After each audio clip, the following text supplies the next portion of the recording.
naman mo. Ang ganda naman. Anong lalaki? Oh, hindi naman. Pero mo naman ito. Ito. Yun, no? Nakaka-good vibes pero parang may kasama tayong medyo nasa likod lang muna. Ano ka ba? Ako talaga, I'm all for long distance relationship. LDR kayo. Tingnan mo, ikaw ang lalapitan ngayon. Cute eh, di ba? Pero bati muna tayo. Batiin mo natin. Allergy kasi si... Wala na. Ayun na ba? Kami bibigyan ng ayaw mo. I love you.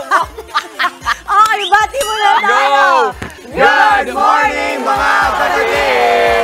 December 21, mayak-ayabak sa mga kapatid natin dyan sa Pampanga. Nako, singlaki naman ang mga bisita namin today. Kita nyo naman, tingnan si Maui. Hirap na. Singlaki ng mga bisita namin. Ang ihahatid naming good vibes ngayong Huwebes. Kasi naman, pag ito yung bumungad sa inyo, katulad na lang nito ni Pancake at ni Muffin, sigurado naman mag-good mood ka naman talaga. Oo, sinabi mo pa, Jess, napaka-cute talaga. I'll tell you, we have 13 dogs, I think, at home. Lahat ng anak ko talaga, favorite sila. Si Mami lang ang medyo takot. Giant man kung tawagin dahil sa kanilang laki, napakalalambing at maamo naman po mga cute na pets na meron tayo today sa studio. Presenting ang mga super cuddly, super sweet at super cute na giant poodles. Oh, tama ka dyan. Grabe, super cute at super sweet at super giant. Pero sobrang nakakasiya naman itong mga asong ito, di ba, ngayong umaga. Para lang sa ating mga kapatid, alam niyo po ba na itong giant poodles na ito ay tinatawag ding Royal Poodles. Alam niyo na, royal sila. So mga medyo pang ano sila, no? Royalty. Native ng China ang breed na ito, pero marami rin ito sa Russia na lumalaki ng hanggang 32 inches o hanggang 3 feet. Ang laki! 3 feet. Tapos yung bigat niya, umaabot din na hanggang 90 pounds o 40 kilos. Mabigat. Pero kaya ko naman kasi nag-gym ako, alam mo yun. Pero nakakagaan naman ng pakiramdam sa kanilang paglalambing. Tignan mo naman, no? Lamig naman yun. Si Laila kata to. Si Laila. Ano pangalan nito ulit? Lilac. Ito si Laila.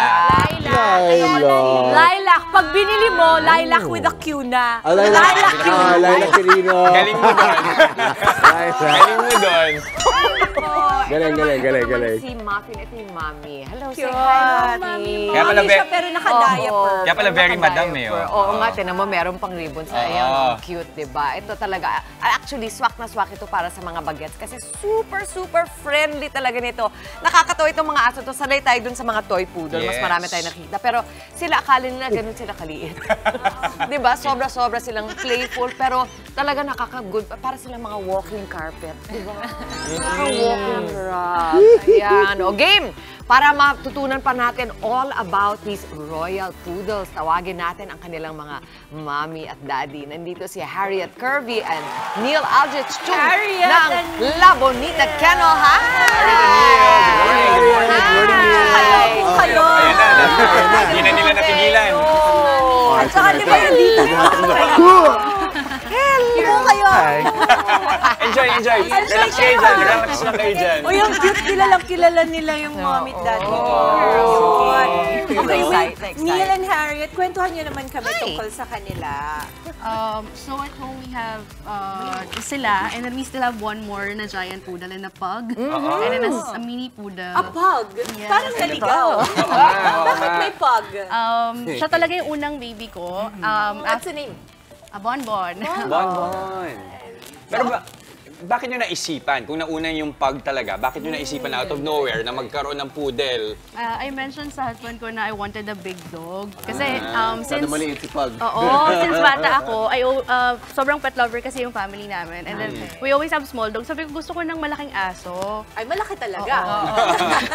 And then sabi ko, we came across this sa giant poodle. Sabi ko, gusto ko ng malaking aso, yung pwedeng i-hug, katabi sa bed. So yan, nakuha namin una si Muffin, tsaka yung isa pang dog na naiwan sa bahay kasi in heat siya. Ayan. And then yan, ngayon, nagkaroon na ng ganito. When Muffin gave birth, actually we have 7 pa na puppies. And then yung 4 na rehome na. Okay. So cute. So yung nakikita natin sa ating screen, so yan. Ay, grabe. So that is a before and after puppy. Ilang taon na si Lilac? Si Lilac, she just turned 5 months. The puppies just turned 5 months. Just 5 months, Laila. Pero full grown na to. But giant poodles can grow up to 2 years old. Okay. And then yung dad nila kasi from Vietnam pa. So they are bigger pa. If you check yung size, almost same size na sila si Muffin. So paglaki, mas malaki pa sila kay Muffin. Oh my Eventually. God. Yes. Ito nakakatawa to si Pancake na ngayon parang lap. Kala niya talaga lap dog siya. Ang cute-cute May nila. iba naman, hindi lang lahat naman sila behave, ano? Pero meron ba dito na iba ang character na medyo mas makulit or mas playful? Kasi napansin ko, si Montana. Yeah, si Montana. Medyo maano siya, ano, magalaw, tsaka playful. Gusto niya laging pinapansin siya. kaya. Gusto niya laging nakahug, gano'n. Twice na almost na-rehome siya. Talaga? Talaga? Kasi sobrang pagpunta sa kanya, they wanna go doon sa tao. Iyan sila nung maliliit. Ayun ba sila? Ito, si Esat month Montana, ago si siguro. Laila. Yes, Oy, ang cute. Ang cute, ano? Pero ang bilis nilang lumaki. Yes. How are they with babies? And yung maliliit na bata? Ay, Kamusta sobra. sila? Sabi ko nga kasi when we go outside, gusto ipet ng ng mga puppy, ng mga Bata. kids. Oo. Sabi ko, yes, sobrang friendly sila sa kids. So safe, very safe. And then, at the end of the day, it still depends on how yung owner palakihin yung aso pa din. It is true. I was telling you, di ba, na ako kahit takot ako sa aso, meron kaming maraming dog sa bahay at sanay na sila sa akin. Kasi nga, alam nila na, itong mami namin na to, medyo ilag siya sa amin.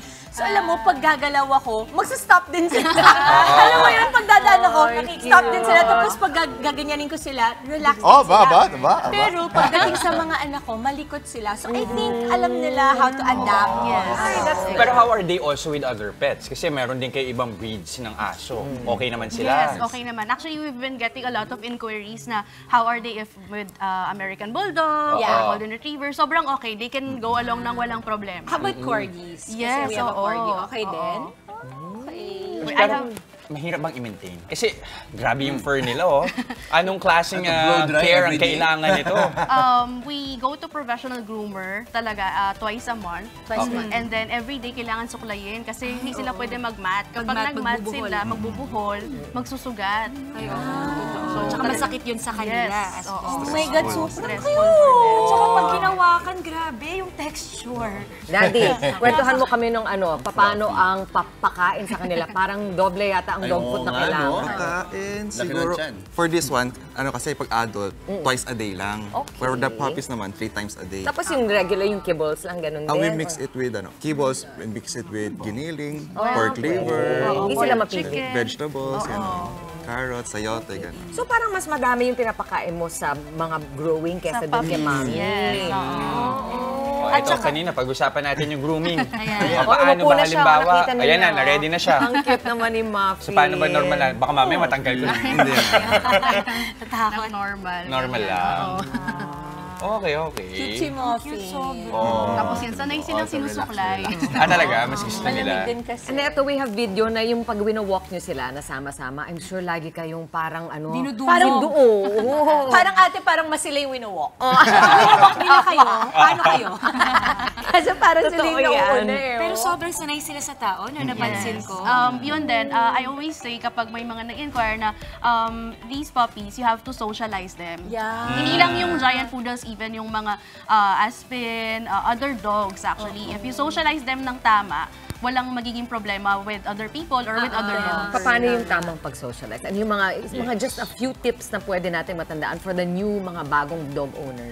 As much as possible, you bring them out as early as 3-4 months. Winowalk mo talaga sila outside. You give time for them. Para silang mga anak mo talaga na tao. Okay, para you bring them out para nakakakita sila ng ibang Yes. tao, ibang aso.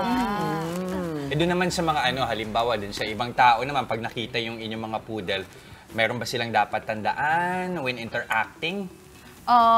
Sa giant poodle, so far wala akong problema with holding them. Basta nagpapaalam sa akin. Yes. Oo. Kasi always naman sila in a good mood. In fairness talaga. At saka hindi ba sila matahol? No. Pansin ko wala pang tumatahol. Simula Unless naglalaro or gusto nilang magpapansin, hindi sila tatahol. Parang type nila yung mga bling. Tignan mo lahat sila. Sanay na sila. Bedazzled sila eh. Siyempre po lilac kasi lilac siya. Sobrang cute. Yung mga necklace nila, these are my small business ko siya. So I sell mga necklace for dogs. Kasi meron kami community for mga pets sa Instagram and we sell yung mga capes, ganyan. Hindi ako directly, ako necklace lang, but I have friends, ganyan. Every December, we have a bazaar. Yan, ng mga pets. So, yun, may mga mabibili kayo kung ano-ano doon. Sa BGC yun nangyayari. So, ayan, para sa mga dog owners, pag gusto nyo ng mga pang-abubot lang sa inyong mga alaga, just contact them. Muli, maraming salamat. Thank you. Harriet and Neil ng La Bonita Kennel. Thank you very much, mga kapatid. Sobrang saya, nandito yung mga food. Mga kapatid, Justin Quirino po. Masayang kwentuhan at makapulahang informasyon ang hatid namin tuwing umaga. Kaya mag-subscribe na at mag-follow sa social media pages ng News 5.